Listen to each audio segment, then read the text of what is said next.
여러분 안녕하십니까. 코로나19 통합 뉴스룸입니다. 신규 확진자가 처음으로 4,000명대를 넘어섰습니다. 확진자 규모에 비해 위중증 환자 비중이 크게 늘면서 중환자 병상 여력은 갈수록 줄어들고 있습니다.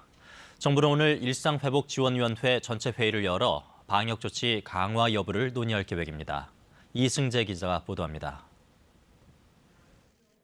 코로나19 일상회복지원위원회가 오늘 네 번째 회의를 열어 최근의 감염 상황을 평가하고 방역 조치 강화 여부를 논의합니다. 4,000명대 확진자가 나오며 유행이 커지는 가운데 정부는 방역 패스의 유효 기간을 두거나 청소년에게도 확대 적용하는 방안과 사적 모임 조건을 강화하는 조치 등을 놓고 고심 중입니다. 이번 회의에서 전문가 등 다양한 의견을 모은 뒤 최종적인 방역 조치 내용은 내일 중대본 회의에서 발표될 예정입니다. 지난주 평균 위중증 환자 수는 498명, 일상회복 이전보다 160명 넘게 크게 늘었습니다. 이번 주는 500명대에서 꾸준히 늘어 600명대에 육박하고 있습니다. 정부는 위중증 환자가 이렇게 급격히 증가할지는 예상하지 못했다는 입장입니다. 유행 규모의 수준에 비교해 볼 때 위중증 환자의 증가가 예측 범위보다는 상당히 높게 발생하고 있는. 정부는 수도권은 비상계획을 검토할 수준이라며 단계적 일상회복이 위기를 맞고 있다고 강조했습니다. 병상과 의료인력 확보 속도가 감염 속도를 따라잡지 못하는 만큼 전문가들은 수도권이라도 최대한 빨리 방역 조치를 강화해야 한다고 지적합니다. 고리를 타고 지금 움직이기 때문에 제가 수도권, 서울은 지금 뭔가 방역 대책이 들어가지 않으면 그냥 해외처럼 집에서 대기하다가 그냥 치료 못 받는. 사망자는 하루 새 34명 늘었습니다. 확진된 임신부가 사산한 태아에서도 바이러스 양성 반응이 나와 국내 첫 태아 감염 사례로 확인됐습니다. KBS 뉴스 이승재입니다. 이러한 상황에서 최우선 과제는 병상을 마련하는 일입니다. 정부가 이달 초 수도권에 병상 확보 행정명령을 내렸는데 이번엔 비수도권 지역에도 행정명령이 내려졌습니다. 반드시 필요한 사람만 중환자 치료를 받을 수 있도록 병상 운용 방안도 정비하기로 했습니다. 이충원 의학전문 기자가 보도합니다. 위중증 환자가 늘면서 중환자 병상 가동률은 수도권은 약 84%, 전국적으로는 71% 수준입니다. 정부는 수도권 환자 이송에 대비해 비수도권에도 병상 확보 행정명령을 추가로 내렸습니다. 비수도권 상급 종합병원과 국립대병원 24곳에 230병상, 종합병원 4곳에 37병상 등 모두 267개의 준중환자 병상이 확보될 예정입니다. 의료 현장에선 코로나19 치료가 끝났어도 기저질환을 이유로 중환자실에 머무는 환자들이 적지 않다고 합니다. 코로나19 치료는 전액 무료인데 일반 병실로 돌아가 치료를 받으면 본인 부담금을 내야 하는 상황도 영향을 미치는 것으로 보입니다. 정부는 꼭 필요한 사람만 중환자실에서 치료받을 수 있도록 병상 배정을 재정비하기로 했습니다. 대한중환자의학회의 협조를 얻어 재원 적정성 자문위원회를 운영해 평가를 강화하고 전원을 지원하는 중입니다. 또 더 이상 중환자실 치료가 필요치 않은데도 병실을 옮기지 않을 경우 병원에 대해선 보상을 삭감하고 환자에겐 본인 부담금을 부과하기로 했습니다. 대신 증상이 나아진 중환자를 옮기거나 완치된 환자를 조기에 퇴원시키는 병원에 대해선 인센티브를 제공해 병상 회전율을 높일 계획입니다. 이와 함께 경증과 중등증 환자에 대한 치료를 강화하기 위해 항체 치료제를 확대 공급하기로 했습니다. KBS 뉴스 이충원입니다. 중앙방역대책본부가 오늘 0시 기준 신규 확진자가 3,938명이라고 발표했습니다. 4,000명대를 기록한 어제에 이어 발생 이래 두 번째로 많은 수치입니다. 사망자는 하루 새 39명이 들어 누적 3,401명, 위중증 환자는 612명으로 처음으로 600명대를 기록했습니다. 어제 오후 5시 기준 중환자 병상 가동률은 71.5%, 감염병 전담병원 가동률은 67.4%를 기록했습니다. 백신 접종에도 불구하고 미국의 코로나로 인한 올해 사망자 수가 지난해보다 더 많은 것으로 나타났습니다. 미국 질병통제예방센터 CDC는 앞으로 사망자와 입원 환자가 더 늘어날 것이라고 예상했습니다. 로스앤젤레스 이형현 특파원입니다. 미 질병통제예방센터 CDC의 집계 결과 현지 시각 23일까지 미국의 누적 코로나 사망자는 77만 3천여 명을 넘어서고 있습니다. 뉴욕타임스는 이 가운데 올해 코로나 사망자는 38만 6,200여 명으로 지난해 사망자 38만 5,300여 명을 넘어섰다고 보도했습니다. 또 미국 전체 사망자 가운데 코로나로 숨진 사람은 지난해 11%에서 올해 13%로 늘었다고 분석했습니다. CDC는 앞으로 4주 뒤에는 사망자 수가 79만 4천 명에서 82만 2천 명 사이가 될 것이라고 예상했습니다. 또 입원 환자는 1만 2천 명 이상이 늘 것으로 예측했습니다. 전문가들은 많은 미국인이 이제 코로나를 풍토병 정도로 인식하고 심각하게 생각하지 않기 때문에 이런 상황이 나타나고 있다고 보고 있습니다. 실제로 미국에서 백신 접종을 마친 사람은 1억 9,600만 명으로 전체 인구의 59%에 불과합니다. G7 국가들 가운데 가장 낮은 비율입니다. 백악관 수석 의료고문인 앤서니 파우치 박사는 이제 부스터샷도 필수라고 밝혔습니다. But you want to make sure the durability of that protection is longer, and that's the reason why you get boosted, because we know no vaccine lasts forever. 파우치 박사는 백신 면역 효과가 저하되는 문제가 모든 연령층에서 발생한다는 새로운 증거가 나왔다며 두 차례 접종을 완전한 예방접종으로 정의하는 기준도 바뀔 수 있다고 밝혔습니다. 로스앤젤레스에서 KBS 뉴스 이영현입니다. 화물 노동자의 적정 운임을 보장한다는 안전운임제가 내년까지만 시행되고 이후 소멸되는데요. 전국 화물 노동자들이 제도의 확대 시행 등을 요구하며 오늘 총파업에 돌입했습니다. 부산 신항에 나가 있는 취재 기자 연결합니다. 최위지 기자, 현재 상황 어떻습니까? 네, 이곳은 화물차들이 오가는 부산 신항 삼거리입니다. 잠시 뒤 시작될 출정식을 앞두고 화물차들이 속속 이곳 주변으로 모여들고 있는데요. 출정식에는 오늘 화물연대 소속 조합원 1,200여 명이 참여할 예정입니다. 화물차들도 1,000여 대 이상 모일 것으로 예상돼 일대 혼란이 예상되는데요. 화물연대는 오늘 0시부터 안전운임제도 확대 적용을 요구하는 2박 3일간의 1차 총파업에 들어갔습니다. 안전운임제로 지난 2년 동안 화물 과적이 줄고 노동자들의 과로를 예방했다는 게 노조 입장인데요. 일몰제를 폐지하고 안전운임제 적용 대상과 기간을 확대하라고 요구하고 있습니다. 이번 파업은 부산 신항을 비롯해 16개 지역 본부에서 진행됩니다. 그래서 운송 대란도 우려되는데요. 화물연대는 이틀 동안 지역별 거점 집회를 거치고 사흘째인 토요일에 서울에서 전체 조합원들의 결의대회를 열기로 했습니다. 부산에선 이틀 동안 이곳 부산신항 입구를 봉쇄하고 운송 차량이 드나들지 못하게 한다는 계획입니다. 이 운송 차질이 불가피해지자 부산항만공사 등은 24시간 비상 대응 체제에 돌입했습니다. 또 경찰도 10개 중대를 배치해 만일의 충돌 상황에 대비하고 있습니다. 지금까지 부산 신항에서 KBS 뉴스 최위지입니다. 화물연대 파업으로 국토교통부가 비상수송 대책을 시행합니다. 국토부는 파업 기간 8톤 이상의 일반형 화물 자동차와 견인형 특수자동차 등 자가용 화물차의 영업을 허용하기로 했습니다. 또 차량 확보가 어려운 화주를 위해 운유 차량과 군 위탁 컨테이너 화물차도 투입할 계획입니다. 민주당 이재명 대선 후보가 새로운 민주당으로 바꾸겠다며 쇄신의 속도를 내고 있습니다. 지금 드러나는 모습은 입법 과제를 완수하겠다는 한 축과 선대위 주요 인사들을 바꾸겠다는 두 축으로 진행 중입니다. 강나루 기자가 보도합니다. 부족했다, 반성하겠다를 얘기해온 민주당 이재명 후보.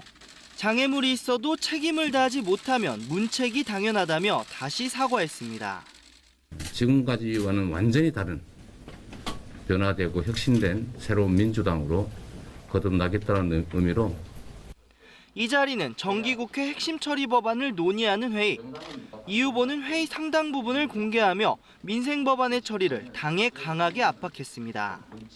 여야 합의가 안 되면 신속 처리 안건, 즉 패스트트랙 절차를 밟는 등 가능한 방법을 찾으라는 주문입니다. 현안들은 최대한 책임 처리, 신속 처리해내고 또 그게 어려운 점이 있다면 패스트트랙 등 관련 제도들을 활용해서 이에 따라 민주당은 중소기업 단결권, 대장동 방지법이라 불리는 개발이익 환수법, 공무원, 교원 타임오프 확대법 등을 입법 처리 우선순위에 두기로 했습니다. 후보의 큰절 2시간 뒤엔 사무총장, 정책위의장 등 핵심 당직자들이 일괄 사퇴 입장을 밝혔습니다. 새로운 민주당을 만들기 위해 선당우사의 마음으로 일괄 사퇴의 뜻을 함께 모았습니다. 이로써 선대위뿐 아니라 당까지 이재명 후보 중심의 인적 개편이 이뤄질 것으로 보입니다. 이 후보는 오늘 여성폭력 추방 주간을 맞이해 예비역 여성 군인들과 만나 군대 내 성폭력 문제 등 고충 청취에 나섭니다. KBS 뉴스 강나루입니다. 국민의힘 선대위 합류 여부를 놓고 막판 갈등을 벌여온 김종인 전 비대위원장과 윤석열 후보가 만찬 회동을 했습니다. 이 자리로 결론이 날까 했는데 이번에도 확답은 나오지 않았습니다. 박민철 기자입니다. 선대위 합류 여부를 두고 맡아달라 일상으로 돌아간다 선뜻 결론을 못 내온 두 사람. 김종인 전 비대위원장과 국민의힘 윤석열 후보가 저녁 자리를 만들었습니다. 공개 형식이라 최종 단판 아니냐는 관측이 나왔습니다. 그런데 회동 뒤 결론은 아직 매듭 못 지었다는 것이었습니다. 선대위 운영하는 과정 속에서 쓸데없는 잡음이 생기면 될 수가 없다고 내가 얘기를 한 거예요. 총괄 선대위원장은 수락하셨습니까? 아직은 내가 거기에 대한 확정적인 얘기는 안 했어요. 여전히 갈등의 핵심은 김병준 상임선대위원장 인선입니다. 이준석 대표가 직위 변경이 어떠냐는 중재안을 내놨지만 윤 후보는 이에 부정적이라 김 전 위원장을 설득하려 했던 것으로 보입니다. 어떻게든 잘 되도록 도와는 주겠다. 그리고 총괄 선대위원장직을 맡는 문제는 조금 더 시간을 좀 갖겠다. 일단 윤 후보는 김종인 전 위원장의 선택만 기다리고 있기보다는 선대위를 출범시키기로 했습니다. 총괄 선대위원장 자리를 비운 채 오늘 최고위원 회의에서 주요 본부장급 인선이 담긴 선대위 1차 명단을 발표합니다. 선대위 출범식도 예정하던 다음 달 6일에 진행할 방침입니다. 두 사람의 논의 시간이 얼마나 될지 그 시간이 길어질수록 윤 후보 정치력에 타격이 될 거란 얘기들이 당내에서 나오고 있습니다. KBS 뉴스 박민철입니다. 전두환 씨의 빈소에는 어제도 50 인사와 군 출신들이 조문을 다녀갔습니다. 보수단체 회원 등이 집단 조문을 하는 과정에선 고성이 오가는 등 한때 소동이 일기도 했습니다. 공민경 기자가 보도합니다. 빈소가 마련된 지 이틀째. 비교적 한산했던 빈소는 오후부터 조문객들이 줄을 설 정도로 붐볐습니다. 100명이 넘는 우리 공화당 당원들과 보수단체 회원들이 단체로 조문했기 때문입니다. 그곳 사이트를 상징하는 탈을 쓰거나 박근혜 전 대통령 사진을 몸에 걸고 온 사람도 있었습니다. 진정으로 해야 됩니다. 맞아요. 전두환은 사죄하라고 외치는 시민을 상대로 일부 조문객들은 욕설을 하고 몸싸움을 벌였습니다. 경찰에 연행되는 사람까지 있었습니다. 장례식장 밖에서도 전두환 씨를 옹호하는 집회가 열렸습니다. 전두환 대통령 각하의 장례식장으로 모두 집결해 주십시오. 박철원, 김용갑 전 장관 등 50 시절 정치인들과 군 출신 인사들이 빈소를 찾았습니다. 비판과 비난의 광주 문제와 관련해서 또 있는 가운데 하게 되니까 참 마음이 숙연해지고 또 아픕니다. 빈소가 마련된 첫날부터 대선 주자들이 찾았던 노태우 전 대통령 때와는 달리 정치권에선 국민의힘 김기현 원내대표와 주호영 의원 정도만 빈소를 찾았습니다.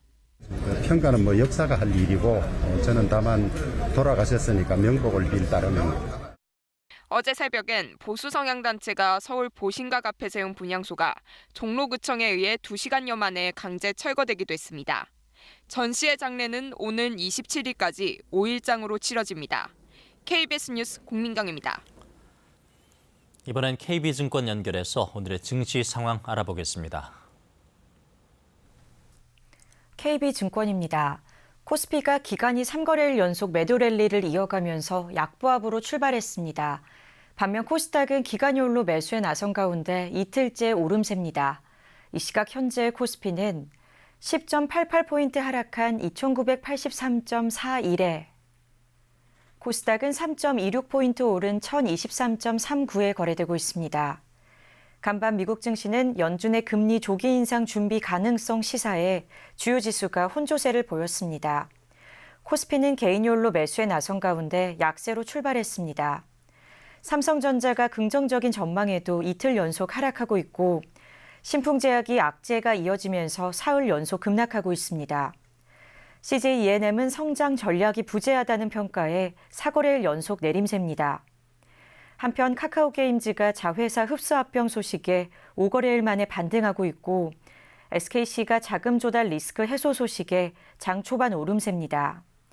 이 시각 현재 달러화에 대한 원화 환율은 1,189원 30전에 거래되고 있습니다. 지금까지 KB증권이었습니다.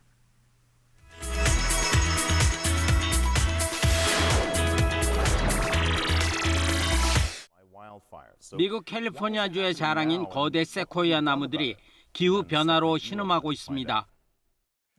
캘리포니아에 군집을 이루고 있는 이 세코이아 나무는 세계에서 가장 크고 수령이 수천 년에 달합니다. 그런데 지난 2년 동안 산불이 계속되면서 거대 세코이아 나무 숲의 20%가 사라졌습니다. That is not getting wildfire and climate change resilient forests. 더군다나 계속되는 가뭄으로 인해 나무 자체의 수분이 많이 줄어들어 과거와 달리 불에 매우 약해졌습니다. We had never seen losses of large trees like we had in that fire. 7,500 to 10,600. 국립공원 측은 궁여지책으로 스프링클러로 높은 나무에 물을 뿌리거나 소화용 비행기를 동원해서 나무를 촉촉히 적셔보지만 충분치는 않습니다. 심지어 알루미늄 보호막으로 거대한 나무의 밑동을 감싸기도 합니다. 백방의 노력에도 불구하고 세코이아 나무는 지난 수천 년 동안 한 번도 겪어보지 못한 기후 변화라는 강적 앞에 존망의 위기에 처해져 있습니다. 식량 위기 등의 타개책으로 동물의 줄기세포를 배양액 속에서 인공적으로 키워 만든 고기인 배양육에 전 세계가 주목하고 있습니다. 지난 2013년 영국에서 처음으로 열린 배양육 햄버거 시식회. 당시만 해도 한 개 가격이 무려 3천만 엔이 넘었습니다. 지난 6월 이스라엘에서 닭고기 배양육 대량 생산 공장이 가동되면서 햄버거 패티 한 개 원가가 450엔 정도로 상용화가 가능해졌습니다. 배양육에 있어 가장 앞선 싱가포르에서는 지난해 세계에서 처음으로 닭고기 배양육 판매를 시작했습니다. 하지만 배양육 대부분이 다진 고기 상태. 일본에서는 스테이크용 배양육 개발이 한창입니다. それですと、ハンバーグにはいいと思いますが、実際そのステーキとかお肉としてはですね、構造的にも違いますし。 스테이크용 고기는 근육과 지방 등 서로 다른 조직이 복잡하게 얽혀 있는데 현재 1.5cm 정도 크기만 만들 수 있습니다. ある程度これで確立できたんじゃないかと思います。 하지만 상용화하기 위한 크기로 만들기 위해선 대용량 세포 배양 기술 등 선결해야 할 문제가 많은 상태입니다. 프랑스 스키장들이 코로나19 이후 20개월 만에 제철을 만난 스키어들로 붐빕니다. 햇수로 2년을 기다렸던 만큼 해발 2,300m 높이에 있는 이 알프스 스키장을 찾은 스키 애호가들이 슬로프를 시원하게 미끄러져 내려오며 스피드를 만끽합니다. 순백의 설사는 스키의 또 다른 매력. Et là, le paradis, ciel bleu, neige, bonne ambiance et voilà, on se régale. Merci. 이곳 피레네 산맥 쪽도 마찬가지입니다. 스키장마다 몰려드는 스키어들로 오랜만에 활기가 가득합니다. 스키장들은 이번 시즌을 위해 슬로프와 리프트 정비는 물론 공용 시설들의 위생과 방역을 철저히 신경 쓰고 있습니다.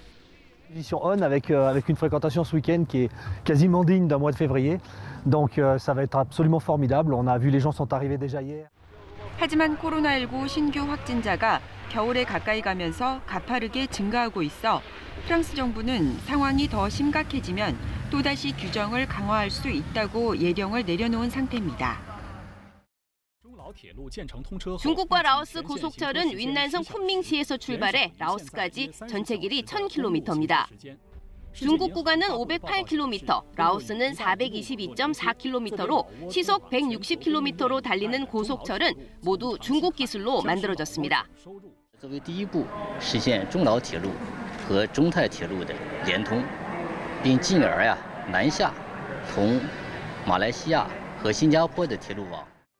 열차가 개통되면 기존의 차로 30시간을 달려야 했던 두 나라의 거리가 10시간으로 단축됩니다. 라오스에서 중국 쿤밍까지 아침에 출발하면 저녁에 도착할 수 있다는 말입니다. 열차 색상은 라오스와 관련된 것으로 채택됐습니다. 외관은 라오스 국기색을, 내부는 라오스 국화색을 활용했습니다. 지난 5년 동안 터널을 뚫고 다리를 만들고 철길을 연결해 드디어 개통을 앞두고 있는 중국 라오스 철도. 중국은 열차 개통을 통해 1대1로 사업과 중국의 고속철 굴기가 한층 더 탄력을 받을 것으로 기대하고 있습니다. KBS 월드뉴스입니다. 어제 저녁 서울 용두동의 한 아파트에서 불이 나 주민 200여 명이 긴급 대피했습니다. 울산 울주군에서는 산불이 나 산림 2헥타르가 불에 탔습니다. 밤사이 사건 사고 소식 천효정 기자가 전해드립니다. 아파트 1층 출입구가 희뿌연 연기로 가득 찼습니다. 검은 연기가 위층까지 치솟고 주민들은 옥상으로 대피했습니다. 어제 저녁 7시 17분쯤 서울 용두동에 있는 한 아파트 1층에서 불이 나 주민 10명이 연기를 들이마셔 병원으로 옮겨졌습니다. 불은 50분 만에 꺼졌고 주민 200여 명이 대피했습니다. 경찰과 소방당국은 불이 붙은 양초가 매트리스에서 떨어지면서 화재가 시작된 것으로 보고 있습니다. 시뻘건 불길로 뒤덮인 건물 창고에서 검은 연기가 쉴 새 없이 뿜어져 나옵니다. 어제 오후 8시 10분쯤 인천시 미추홀구의 한 실외 주차장에 주차된 화물차에서 불이 났습니다. 다친 사람은 없었지만 이삿짐 차량 등 화물차 4대가 불에 탔습니다. 경찰과 소방당국은 주차된 화물차에서 불이 시작된 것으로 보고 있습니다. 산등성이를 따라 불이 붙었습니다. 어제 저녁 8시쯤 울산 울주군의 한 야산에서 불이 났습니다. 산림당국은 130여 명을 투입해 6시간여 만에 진화했습니다. 산림당국은 이번 산불로 산림 2헥타르가 불에 탄 것으로 추정하고 있습니다.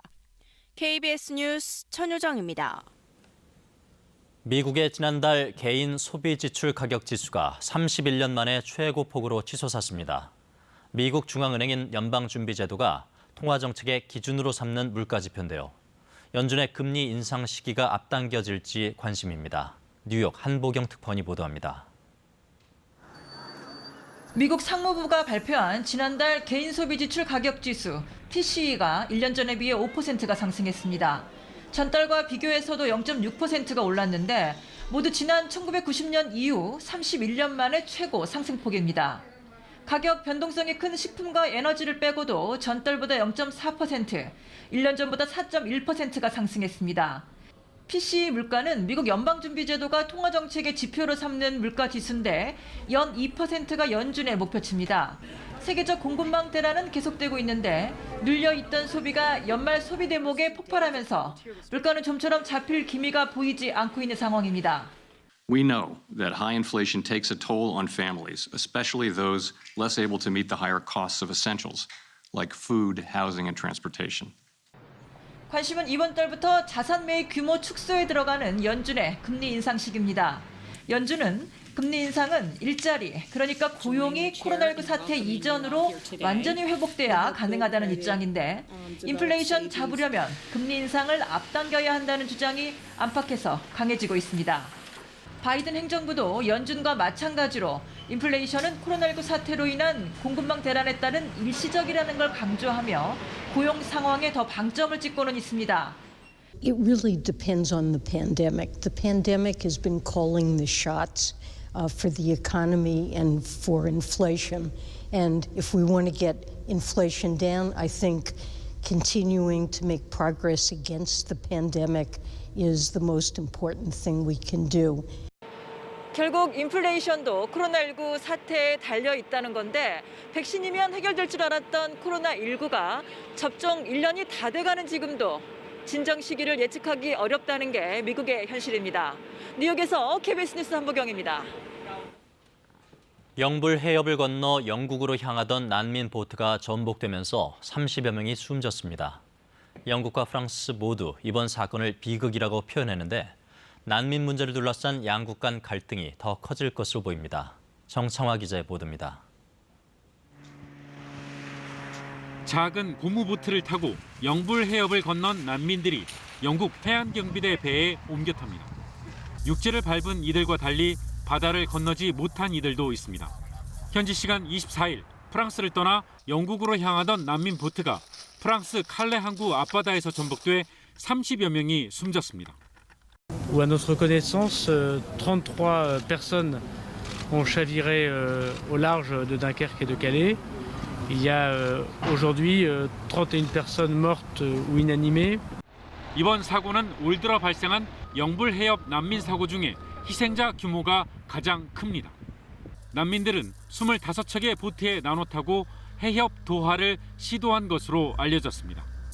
프랑스와 영국 모두 이번 사고를 비극이라고 표현한 가운데 존슨 영국 총리는 긴급 안보 회의를 열었습니다. 난민 탈출을 부추기는 폭력 조직들에 대한 제재 필요성을 강조했습니다. And it also shows how vital it is that we now step up our efforts to break the business model of the gangsters who are sending people to sea in this way. 올 들어 이른바 브리티시 드림을 꿈꾸며 영국으로 향하는 난민들은 크게 늘고 있습니다. 영국에 도착한 난민 숫자는 이달 22일 기준 2만 5천 명으로 이미 지난해의 3배가 넘었습니다. 국제 공용어인 영어를 사용한다는 점, 이미 수많은 난민들이 정착해 살고 있다는 점 등으로 영국은 고국을 떠난 난민들에게 최종 목표지로 꼽히고 있습니다. 영불 해협 난민 문제는 영국의 유럽연합 탈퇴 이후 영국과 프랑스 양국 간 갈등을 키우는 핵심 사안입니다. 영국은 프랑스가 난민 탈출 단속에 적극적이지 않다고 책임을 돌리는 반면 프랑스는 영국이 이민자들의 저임금 고용을 방치해 문제를 키우고 있다고 반박하고 있습니다. KBS 뉴스 정청화입니다. 12월을 앞두고 기온 변화가 심합니다. 오늘은 추위가 잠시 주춤하겠습니다. 아침 기온을 보시면 서울이 영상 3.7도, 대전이 6.5, 전주가 6.9도로 어제보다 5도 이상 높은데요. 하지만 내일과 모레는 서울의 아침 기온이 영하 2도 등 중부 내륙과 산지 영하 5도 안팎까지 떨어지면서 다시 추워질 전망입니다.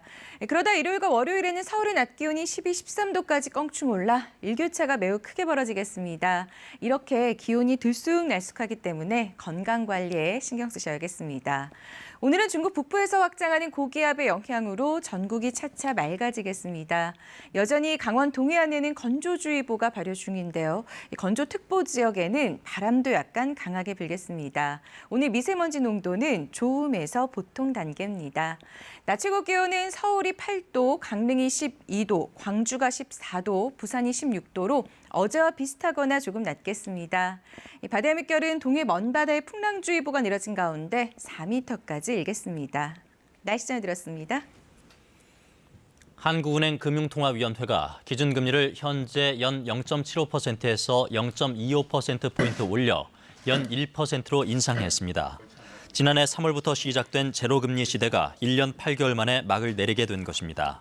앞서 금통위는 코로나19에 따른 경기 침체에 대응하기 위해 지난해 5월 사상 최저 수준인 연 0.5%까지 낮췄다. 지난 8월 15개월 만에 기준금리를 0.75% 수준으로 올린 데 이어 오늘 0.25%포인트를 추가 인상했습니다. 코로나19 통합 뉴스룸 마칩니다. 고맙습니다.